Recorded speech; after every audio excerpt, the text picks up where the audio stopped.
Hey, Sox fans, welcome to Good Guys Talk Back. This is a fan-centric Chicago White Sox podcast. I am Nick Morawski, and you can find this podcast absolutely everywhere you find your podcasts. We're also on YouTube. We've got our own channel there. Just search Good Guys Talk Back, subscribe, and consume the podcast on YouTube if you wish. We're on Twitter at Good Guys TB. We've got a Facebook fan page. We're absolutely everywhere, and it's all free. So much to get to since the last time we talked. There have been managerial hires.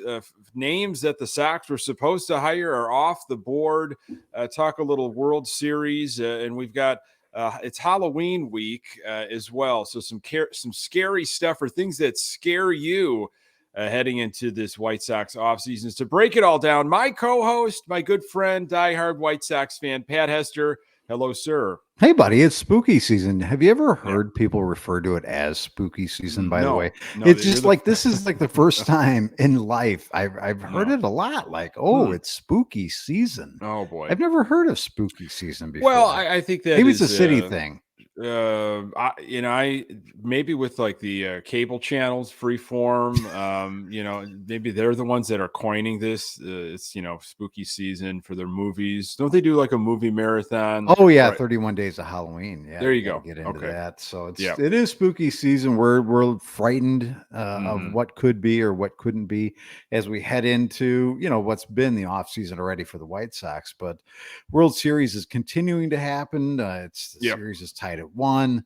Really happy with the outcome of game 1. Some sticky stuff and controversy in game 2, which was interesting. Astros, more controversy and cheating abound, but makes for good discussion. Allegedly. And allegedly wiping hands all over your body and all over your ass before the umpire checks you out. That's fantastic. So, but we're here to talk about White Sox, Nick. Who'd have thought we'd be still discussing things with the White Sox? You and I always find a way to spin it White Sox way. So I'm excited to talk about what can be or what could be in the managerial seat in the dugout this year. Yeah, I mean, a lot of people are absolutely spooked and scared if Ozzie Guillen does indeed come back, and maybe we'll go backwards, but we're going to land back on Ozzie Guillen. So Joe Espada, of course, was the hot name. Everybody, talking about, Joe Espada, absolutely, he's on the top of my list. You gotta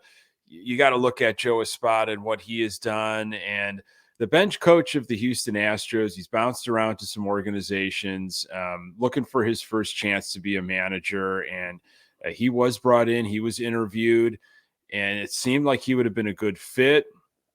And really shocking, kind of. I saw something from Merck, our good friend Scott Merkin, longtime writer for MLB for the White Sox. And he put something out on the 29th. that said, we don't know where this search is going, but a name that you can cross off pretty much. It's not going to be Joe Espada. Shocking. And, I don't know. You can say, was that a money thing? Were they not able to come to terms on money? Was he looking really to get paid? He knows what he's got. He knows his worth as he is being probably groomed for that Houston Astros job. I would certainly imagine this is it for Dusty. And the Astros are the favorites, but I'm pulling for Phillies, as I think everybody else in the world is that are outside of Texas. And whether they win or not, I could see this being kind of it for Dusty. And maybe Houston has said something to Espada like, don't worry, man. Hey, do not take a gig. This is yours and you will be paid handsome. Like, we don't know what's happening and what he has been told from Houston. True. I mean, does that make sense to you? No, it makes a lot of sense. And I didn't even think about that, to be honest with you, Nick. I mean, I'm sure it's been tweeted about and talked about before, but that's the first I've even considered it. I mean, Dusty, if he wins this World Series, it could be his ride off in the sunset, a nice storybook ending to a Hall of Fame career. Whether you like Dusty Baker or not, there's no doubt that he's a Hall of Fame manager and he's going to be in there one day, 5 years after he retires. So what a way to go out and finally win one. And after that, obviously the Astros are going to be looking for a replacement, and it's a lot easier to replace in-house when you have a team that, you haven't fired anybody. You're not looking for a new manager like we are because you removed the manager because they did such a bad job. We know what you're all about. You're part of this organization. You get it. You're here. And it's a nice way to just kind of fill that in. You don't have to do this deep dive and search and go outside of the organization. You can kind of just going, okay, keep it continue, right? We're doing well. We like it. We have someone here. Everybody just moves down the line a little bit. So that makes a lot of sense to me, and reason why I'm a little bit surprised that the name is off the board and it's just tweeted out of contention. And then the next thing you're seeing is obviously that Ozzie Guillen has had 2 interviews now, and a lengthy 5-hour interview. So to me, if you're reading the tea leaves, if you're paying attention to rumor, it seems to me like it's a foregone conclusion, and I could be wrong, that it's Ozzie Guillen's job to lose at this point. Am I wrong? Well, it seems like it's down to 2 names. We're just speculating. Even though this unwritten rule about not making big announcements during the postseason, during the World Series, we discourage you as a team for not making announcements. Wait till after the World Series. Well, these other teams aren't listening to that. The Rangers hired Bruce Bochy. The Marlins got their guy, Schumacher. We just found out the Royals just today in the AL Central. They hired Quatraro, who was brought in, and I think I don't know if he actually had an official interview with the White Sox, but he was one of those guys that bench coach for the Rays, that one of those successful organizations, and it was just a matter of time, and the Royals brought him in. So the White Sox are the only team right now, as we record, that has yet to make their decision. Now, and the interesting thing about that is, I don't mean to interrupt you, Nick. Sure. I apologize, but it was interesting that when Bob Nightingale had tweeted about that, the Royals hire today, he put it in the tweet. I think he put something like the last managerial spot filled. So is Bob telling us without telling us that the Sox have already made their decision, but they haven't announced it? So it's interesting. Again, I always follow. You know me. I've learned he is the White Sox whisperer. He is. I've learned to just what he tweets, pay attention to. And to this point, and unless I'm wrong, Bob Nightingale hasn't come out with any kind of strong statement or tweeted anything about the White Sox managerial search or rumors. Yeah, you're right in that. I was reading an article by a friend of ours, Scott Greger, who's been on the podcast in the past from the Daily Herald. He's been covering the White Sox for a long time. And in his article, he was mentioning, of course, Kevin Long, which is the other big name. He is the hitting coach for the Philadelphia Phillies. So obviously there's a complex there because the Philadelphia Phillies are in the World Series, and Kevin Long managed in the minor leagues in the late 90s, but has never been a manager. He's held hitting coach jobs with, I believe, the Nationals, the Mets, and this is his first year right now with the Phillies, and he's doing a great job. They're in the World Series. They're a fun team, and a lot of praise for how he's handled the ball club. But in Scott Greger's article, he makes a point of saying it is not clear if the White Sox have interviewed Long. And so, and maybe they're waiting until after the World Series, but they sure found time to interview Espada, who's also been making this postseason journey, with whatever time that they had to do that.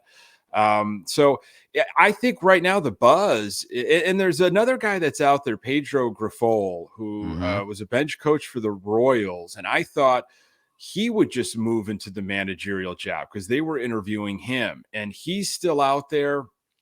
I don't know how interested the Sox really are, but you look at this list, Pat, Willie Harris, Espada, Grifol, Quatraro, Bochy, Przynski, Tomey, that was getting thrown around. You got Kevin Long and you've got Ozzie Guillen right now. It sure seems. And who would have thought, that here we are in this moment, in this championship window, and we've got one guy that's never managed before in any capacity, but he sure is an exciting outside the organization hire. This would be a different direction.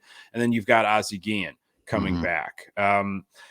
I mean, we can make let's make a case for Ozzie Guillen. I really want to make a case for Ozzie Guillen here because it just feels like, man, it feels like this is happening in a weird Yeah. way. Let me first let's kick the tires on Kevin Long though. And I want to you follow. Hey, I'm a Bears fan. You're a bigger Bears fan than I am. And maybe you could rattle off some of the folks that have been brought in over the past, man, as long as we've been around. But it seems like this Kevin Long thing, and I don't know if this is a correct, like, apples to apples, that hot offensive coordinator that's out there hey, that offense is putting up numbers. They're exciting. Look at what they're doing. Maybe Mike Martz, wasn't that a Mike Martz thing? And then it's like, wow, he's an offensive coordinator. What if he was our head coach? What if we brought him in? And then the head coach can also call the plays. If that can happen. Can Kevin Long also be the, hitting coach as well if he's the manager? You know what I'm trying to get at here is like, I'm nothing against Kevin Long. Maybe he can do this for sure, but then who do you put in as hitting coach? And is there going to be an issue there? I'm just trying to think, devil's advocate on this Kevin Long thing, if that makes sense. No, it makes a lot of sense, Nick. And I don't know much about him, but I'll tell you what, I'd like to know what his philosophy is. And I'd like to know what his teams that he's been a hitting coach for, where they've ranked in launch angle, because this isn't going away. The way of baseball still will be for a while. It's all about home runs and strikeouts. And this team that has been built on, it's been, put together by Rick Hahn to hit the ball out of the ballpark, failed in that this past year. So tell me where his teams have ranked in terms of launch angle and hitting home runs and maybe exit velocity. But, I think our team hit the ball really hard, just at people or on the ground. So if that's the case and you're bringing him in and he's got a good philosophy in terms of getting the ball in the air, then I'm all about it. And if he can bring in someone that's studied under him or worked with him in the past, or maybe from the Phillies minor league system that, can kind of bring in that same infused mentality about, how we want to hit the ball and play this game and attack pitchers, then I'm all about it. Right. I love it. But on the other hand, you're right. You don't have the skins on the walls in terms of, somebody that's done it before. And I think, and if we're really here to sell it, and there's a lot of people out there, and myself somewhat at times included in this, it's like we've been down that road of Ozzie Guillen before. Yes, it produced a lot of fruit, but there was a lot of drama that was involved on a day in and day out basis. And I think Ozzie's drama sometimes can wear on the fans and it can wear on the team and the front office and all that stuff. And after a while, it's like, man, I'm just kind of done with this, and you move on. And that's why I've always said if you hire Ozzie, it's going to be a short term, like it's a short shelf life. Yeah. But if you're telling me it's these two guys and you've got to choose, I'll go with the known over the unknown, right? I'll go with Ozzie Guillen, right? Does that make sense? It does make sense. And that's kind of where I'm at. And I know there's a lot of people that like, do you realize, do you remember what happened towards the end of Guillen's, run in 2011? Yes, I was very aware of everything that went down.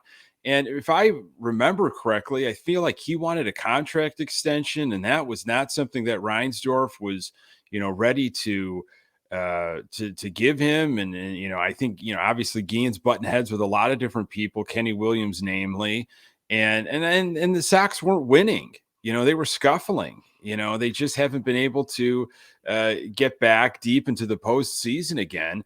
And it just, hey, the relationship ended, he burned some bridges. And Reinsdorf himself was like, I think this was 2017, because I was reading a bunch over this past weekend, just the history. Reinsdorf said, I hope Guillen, this is 2017, I hope Guillen finds another gig. He should be managing again, but it's not going to be here. There's been too many bridges burned. Okay. Obviously, fences have been mended. He has been brought back in to the White Sox family in a way, with all of his work through NBC Sports Chicago. And what I find to be almost cringe, I just cringe to think about this. If Kevin Long does get the job and Guillen remains in his pre and post gig with NBC Sports Chicago, I really feel bad for almost both. It's going to be bizarre, because if Kevin Long can't get this team off to a good start and they're floundering once again, what's Guillen going to do? It's almost like, well, you had me in for 2 interviews, and you had me sit down for 5 hours with you, but if it's the other way around, then that's great, And would Kevin Long always be looking over his shoulder? Like if things don't go well, it's like, oh, I saw Joe Girardi get axed, and then I've got this guy that's going to be vying for my job at any moment. Obviously it's too late for this, but bringing Ozzie Guillen back, White Sox did this to themselves, because you have him always lurking. You have him commenting constantly. He is aware of what's happening on a daily basis. He watches the team. He reads the personality issues, the front office stuff. He's critiquing managerial decisions nightly, specifically, obviously, with La Russa. So to have him that close to the situation, he's always going to be thought of as an option by the fan base and everybody else. Yeah. If he was off, not around, not on TV, we didn't hear of him, he was off living his life doing something else in retirement, he wouldn't be at the time, like right at the front of your brain, if that makes sense. No, you're absolutely right. So whoever is hired, if it's not Ozzie, to your point, I think they're always going to be like looking like over their shoulder. That would be, if I'm a beat reporter, right? And I'm at, if it's not Ozzie and it's anybody, it doesn't matter who it is, and you're asking questions, are you happy to be here, excited to get with this team, blah blah blah. One of my questions is going to be, how do you feel about Ozzie Guillen being the pre and post person for the Chicago White Sox? And are you ever worried about losing your job, or something to that effect? Maybe not the question that way, but are you comfortable with with someone that may be critical of you, that might feel like they're vying for your job at any moment? Yeah, if you go with the narrative that nothing will really change with this organization unless there's ownership change, well, then why not just go with Ozzie? Yeah. Because if you think, my argument of maybe why people are so excited about Kevin Long, even though we really don't know much about this guy. We don't know. I mean, can he manage? Can he handle a bullpen? How is he going to relate to, these players, this group? Maybe you're thinking to yourself, well, this is such a different hire.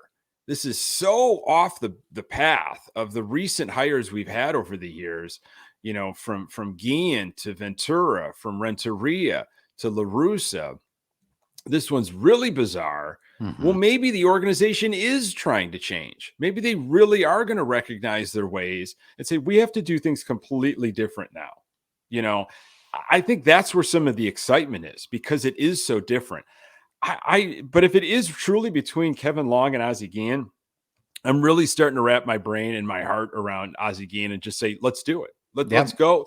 Let's run it. Let's do it, because this will finally end it. And it's not going to be a long relationship. It's going to be the rest of this competitive window, probably. I mean, I don't know, 3 years, 4 years, maybe, if that. And just do it, end it. And then we could finally, this could be over. Will he come back? Will he not? You've got it right here. And I think there is such a fan base that is not on social media, that we see constantly, that would die for Ozzie Guillen to come back. I mean, you would get a majority of fans back. You really would. Will there be a lot of folks that are extremely beside themselves and aggravated? And, of course, absolutely. I get the reasons why you are not wanting Ozzie Guillen back. And you and I were on that train kind of at the beginning. Let's go someplace new. Let's try something different. Let's get away from the organization. Let's not retread. But if you're not doing Espada and Quatraro and, some of these other, Ron Washington, where's that name at? That one I thought got was lost in the wash. I mean, but pros and cons for Guillen. they're there, and there are a lot of pros. There Yeah. really are. Well, I mean, I jotted a couple pros down. I mean, this is going to actually be funny, just and not poking fun at his,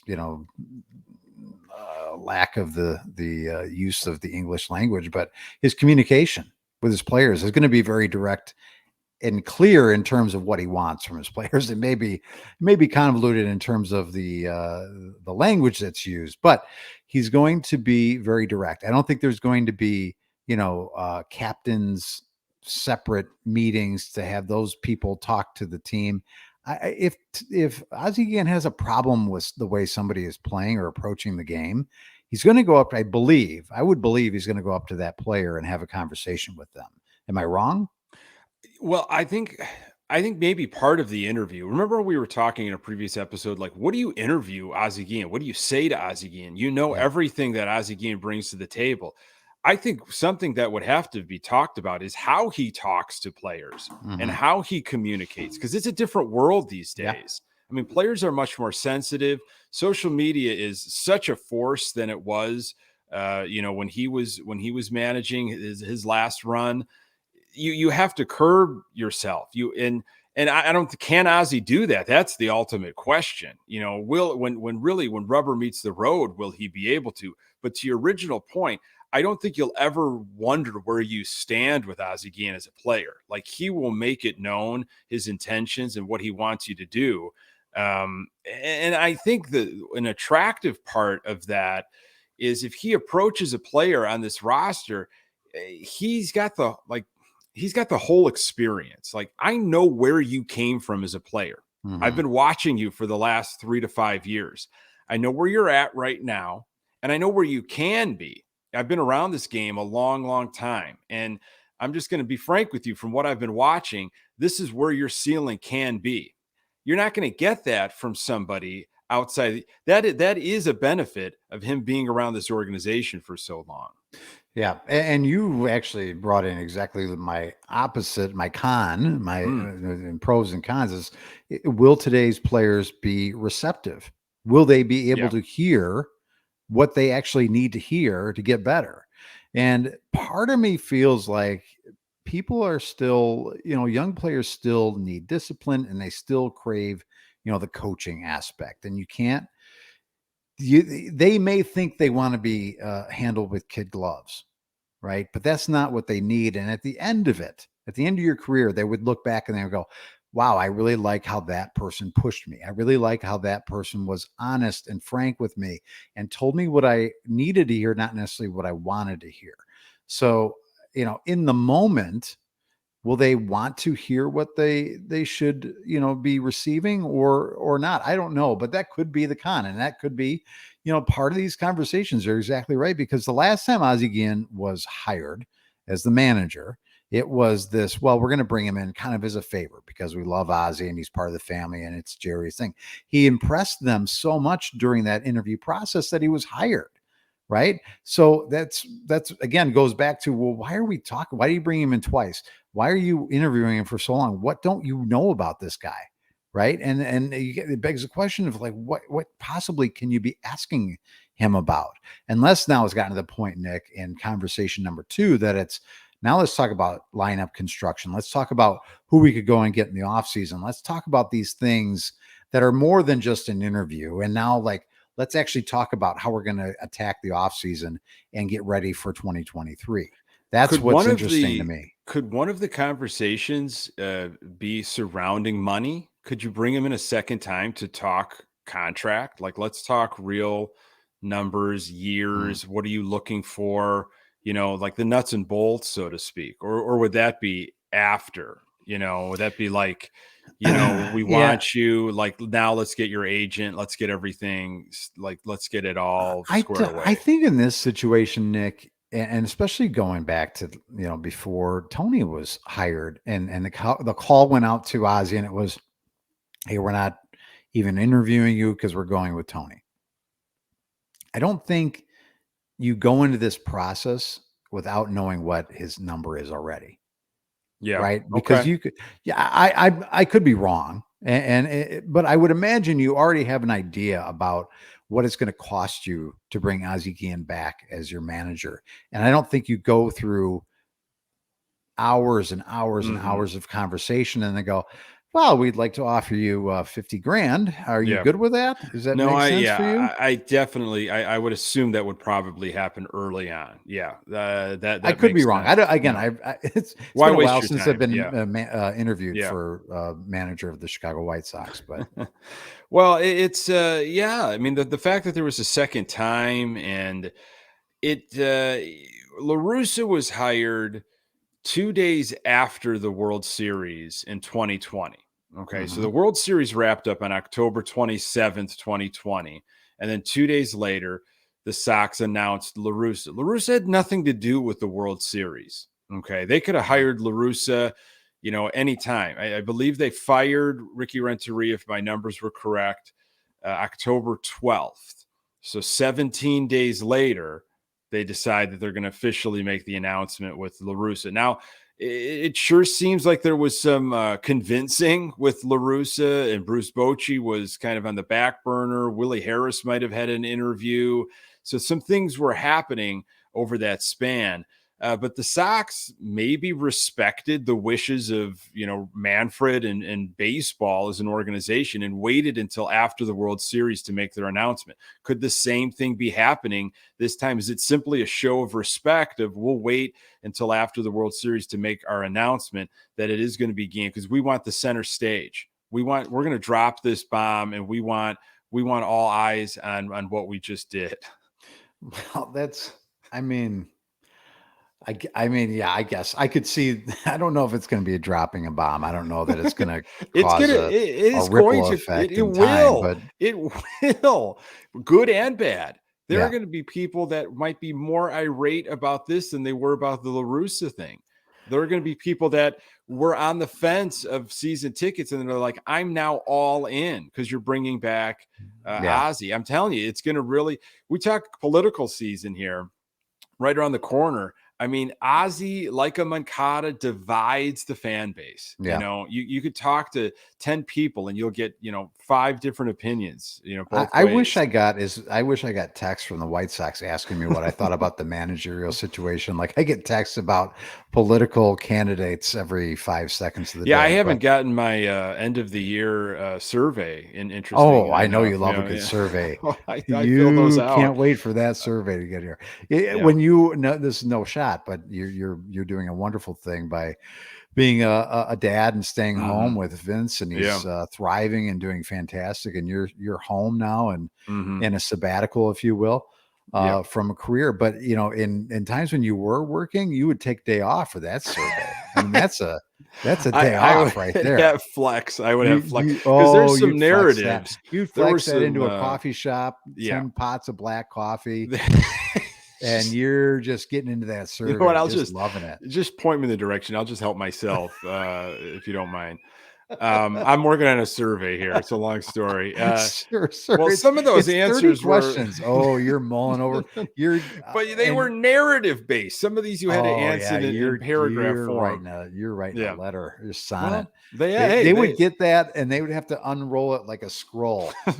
It's like, oh you man, know what? there's I that would Nick print out the Morowski. results and I would hand deliver it. Yeah. Like, Nick's coming by. He's hand delivering a survey. Oh yeah, it's that time of Oh year my again. god. Be like the Um, kids that have to, read the bot for their bat's mitzvah and they oh take sure. the thing and they're reading Yeah. it off the scroll. That's fantastic. That's you.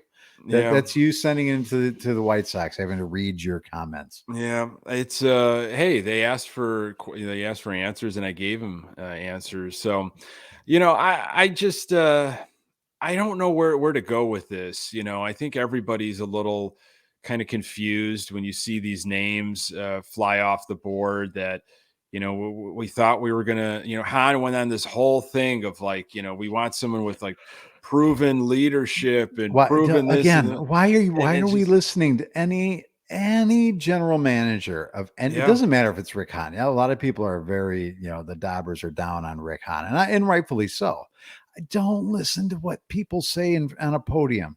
Don't listen to it. It's a bunch of crap. Well, if Guillen is hired, it would be, of course, like you would go back to Han's press conference when obviously Tony La Russa announced he wasn't coming back. You'd go through that and be like, wow, you know.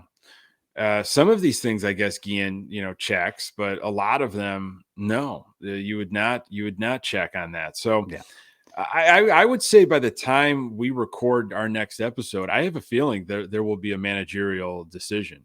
Yeah. And maybe we have to make an emergency recording. I don't know. Well, if we do have a managerial decision in some way, shape, or form, I vote as one half of the show that we do have an emergency recording. And if it's Ozzy, one of the things I put down as a pro is he's got something to prove, right? He's going to be very motivated to succeed, if nothing else. It seemed to me like Tony, when he was brought in, I think it was more or less, and we've talked a lot about it. It's like, listen, I don't probably have to do all that much. It seems like a ready-made team, and Mhm. maybe this is Right. wrong. Maybe Well, this he is wrong of me saw to say, how it but failed, though. He yeah, watched from the sidelines and saw how yeah, this thing completely went wrong. And speaking of Guillen, yeah. And I think Guillen, from his exit from the Marlins and how it ended here in Chicago, and just wanting so badly to be back in the game, and not being hired by, who was it, the Padres, when he interviewed a yep, couple years back and not correct. getting that job. And I'm sure he's interviewed for other jobs and not gotten anything. I feel like Ozzy has got a lot of fire, obviously, and he really has something to prove, that say, like, listen, I can still do this, and I'm a pretty damn good manager. And for the people that passed on me in the past, I've got something to say about that, and why not? And if I've got somebody that's got motivation, that can permeate through the rest of the ball club, right? You take on the personality of your manager. I mean, that's a good thing. Let's be honest. Somebody that's got fire and passion beyond what he brings on a day in and day out basis, because we know who he is, that really wants to prove the world wrong. Hey, I'll take it. Right? You can sign me up Yeah, for that. I mean, he's got a lot of fire. He has been around baseball, just not in a dugout, since 2012. And I will agree with him when he said he doesn't like. There isn't anybody else that really knows this organization as well as I do. I'm with him on that too. I just felt like if you're going to do an exhaustive search, an exhaustive managerial search, and you're really going to and it comes down to Ozzie Guillen and Kevin Long, well, then what does that tell you? Does that tell you that the direction that this team of where they're going, Ozzie Guillen just interviewed extremely well? Or is it Reinsdorf once again saying, I, let's give him one more chance? I'm not going to be around very much longer. And he interviewed very well. He shocked us once again in an interview. And with this team that we have for maybe another 3-4 years, who knows? I'm not going to be spending a lot of money in the offseason. All right. I need to get fans back. I think that can happen with Ozzy. That would be, you're probably right. The latter is probably right, Nick, because it's, as you always say, it's Jerry's world. We're just living in it, and this is a very Jerry thing to do. And you could do worse. You really could do worse. And you can get me on board for this, like I've talked about.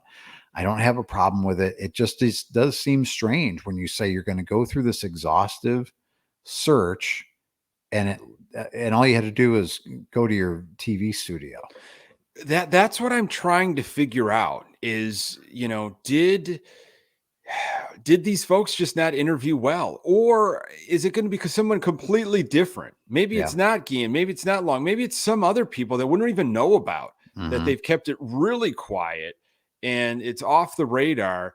And, if it's Long, though, if it's Kevin Long, it would be so different from other hires. I just hope then they completely go a different route. But that takes me then back to the whole Jerry's world, like you just said. I don't think they will. So No. then why not just lean into Yeah. Guillen? You know what you're getting with Guillen. Yeah. You know, it, I'm torn on I this. think I think we're all tired of spinning our wheels on trying to will some things into existence, like things that this organization should do, right? Things that we'd like to see changed, from the top down. And they really aren't going to ever really change until somebody's in that seat that's not Jerry Reinsdorf. And someone has a different mindset of how things should be run. sports organization in 2022. It's not 1983, 84 anymore. Things are a little bit different. You're not you're not just people don't just show up to the ballpark because it's summer, right? Mhm. You're Yep. competing with a lot of different stuff. And if you're not winning consistently and taking advantage of the opportunity you have with some, though it's not perfect, Lord knows it's not perfect, but a pretty good core roster of players, when they're actually performing at their best, you have to do everything humanly possible to nurture those players in terms of getting the best out of them. And you can't just say, well, it's summer, people show up, it's hot outside, and they'll drink beer and I'll make some money. If you really want to compete with everything that's going on in terms of people's entertainment dollars, then you've got to put out a winner. I'm sorry. Yeah. It just doesn't, it for baseball, they're not, they're all sports. You're not Teflon, right? Yeah, I'm starting to really yeah, I'm starting to really lean into the Ozzie Guillen thing. I didn't think I would, but if this is where we're at with these few names that I'm hearing, then might as well just really go with Guillen and let's run and let's see what happens. I can't Well, believe at I'm least saying it'll that. be interesting. I mean, Oh, it will not be dull. It will be no, extremely crazy. It really will. And to your point, a couple episodes ago, who knows how long he'll last?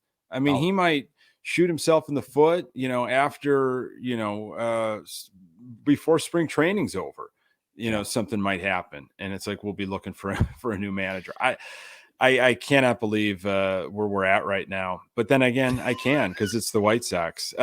We're gonna head into off season, very soon. Even though it feels like, I mean, official off season of all baseball. We've been in White Sox off season, and there's a lot of scary things, man, about this team going into the off season. At the top of my fear list of what I fear most about is the fact that they truly aren't going to spend money. Mhm. And it is going to be on the cheap once again. It's going to be band-aids for positions that they have vowed to find solutions to for many, many years. And at the top of that list, right field and second base, complete revolving doors, complete just, chewing gum, paper clips, band-aids. We'll figure this out. And then, we'll try to address that some other time, even though you need to really invest. We've already been told by Han, you're probably not going to be able to throw money at problems.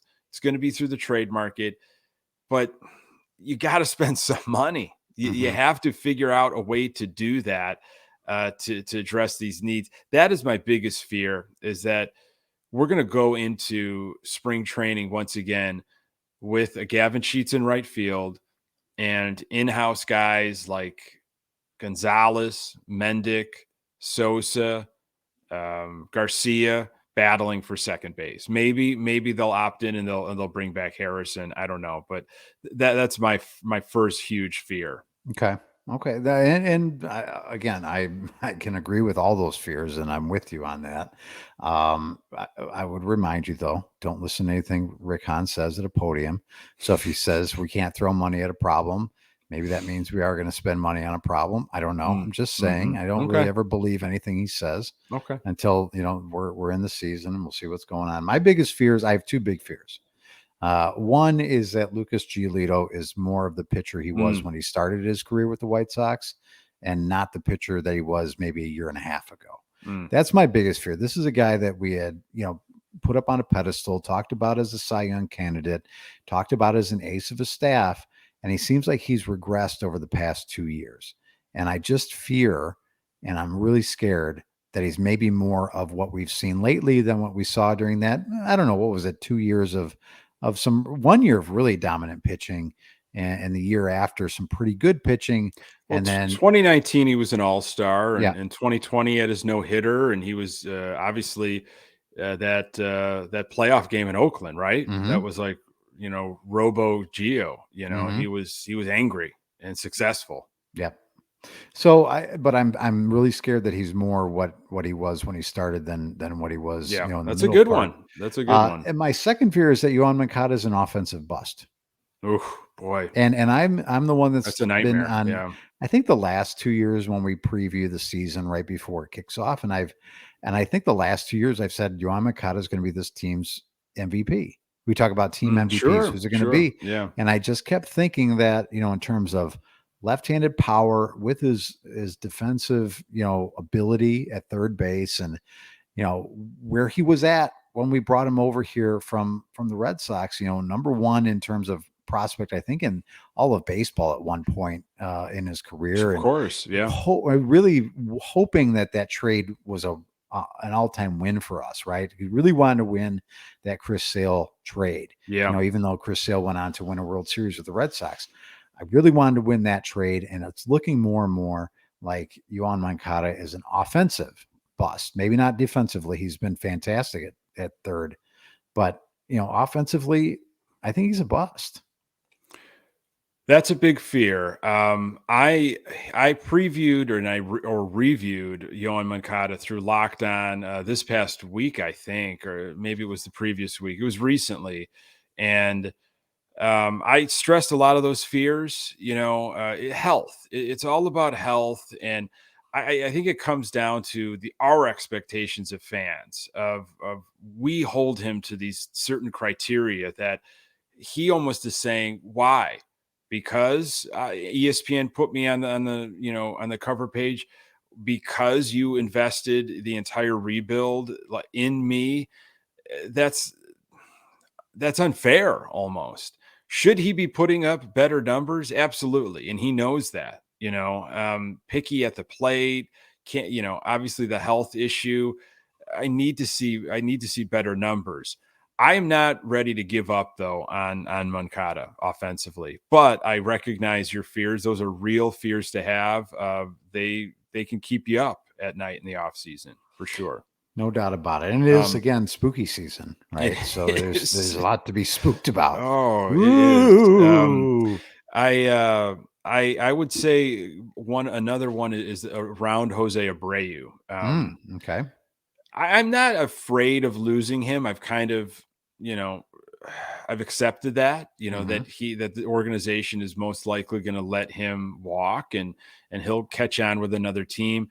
I guess the fear is that Vaughn isn't quick to live up to the hype, and Mm. there's no way he can replace Abreu in a season or two seasons. But maybe he scuffles, maybe, and the pressure that's going to be on Vaughn, to have to carry this tradition of power hitting first baseman, it's going to be crippling to Andrew Vaughn, and or Abreu goes within the AL Central or to the North Side. Yeah. That would really crush, and he does well, right? He's Yeah. super successful, and we've got to deal with an underperforming Vaughn, and achieving Abreu, who is up for a Silver Slugger award for first base, which is pretty great. And it brings that fear back to what we've seen in the past, right? When the Sox opted to keep a John Danks and let a Mark Burley go, right? You think you have Wow, Mark yeah, Burley's replacement in John Danks, and you lefty with he throws a little bit harder, and we have this type of guy now, for the next 5 years. And Mark, thank you very much, but we can afford to let you go. yeah. Right. So we Oh, have, that's like that. I feel like that's very similar in this situation. And I could see your fear of, like, is this another John Danks? Only mhm. it's the first base position. Yeah. Yeah. That's a tough one. That's a tough one because and Guillen, the future manager of the Chicago White Sox, would say it on the post game show towards the end of the season, specifically about Abreu. It's not personal, it's business, and that the White Sox have a lot of decisions to make this offseason. It's Hmm. not just Abreu. I mean, there are holes that need to be filled. They have got to come to terms with certain players. They need to stop overvaluing them just because they were drafted by the organization and they've been in the organization. They need to figure out what is the real path for some of these Yeah. guys. There's a lot to do, and we don't have a manager to do it quite yet. Well, maybe we will, Nick. I would bank by next time we record, there will be a manager named, and we can start breaking that down, and maybe start seeing a little bit of a direction in terms of the way this organization goes in the off season, and we start getting into hot stove season, which you and I are big fans of. Yeah, it was different last year because of the lockout. Hmm. A lot of teams decided to move swiftly, but the White Sox sat on their hands. But there was a lot going on, and there's Hmm. always rumors to chop up, and so it's exciting. Anytime there's going to be a new face to lead the team, but in this situation, it's like, what are we doing here? Hmm. You got either Guillen or Long. And I hope there are other options. I hope there's other names, and maybe we'll get the picture will be clearer eventually. But right now, it seems like the rumor, the feel are these two guys. Yeah, and I'm all, if it's between the two of them again, I'm all in on Ozzy. I'll take the known over the unknown, and I'll take the guy that I feel comfortable with, and I know that has gotten the job done in the past, and I know is hungry and excited to get back into that seat, and has a lot to prove. So you Yeah. can sell me again on Ozzy Guillen. I'll be excited. I'll make doing a podcast like this on a weekly basis really entertaining. There'll be no shortage of content. I couldn't tell you if the Sox are going to be good or not. I mean, I have no idea what Long would do as a manager, but if you're creating content, Ozzie Guillen is going to be interesting to break down on a nightly basis. No Sure. doubt about that, my friend. Can't wait to Um, see what happens. Buddy, always a pleasure talking White Sox with you, sir. Yeah, it's been another fun one. Let's do it again sometime. I hope to do that. Folks, thank you so much for being with us. You can find this podcast everywhere. Pass it along to other folks in your life that are Sox fans that are into podcasts. Subscribe. Every new episode heads into that inbox. Hopefully, these conversations continue in your world. Find us on YouTube. Subscribe to the channel, please. That helps us out a ton. Just search Good Guys Talk Back. In the old search box. We're on Twitter at Good Guys TV, Facebook fan page. We are absolutely everywhere. Hopefully, maybe talking new manager next time we do talk. For Pat Hester, I am Nick Morawski. Until next time, go Sox.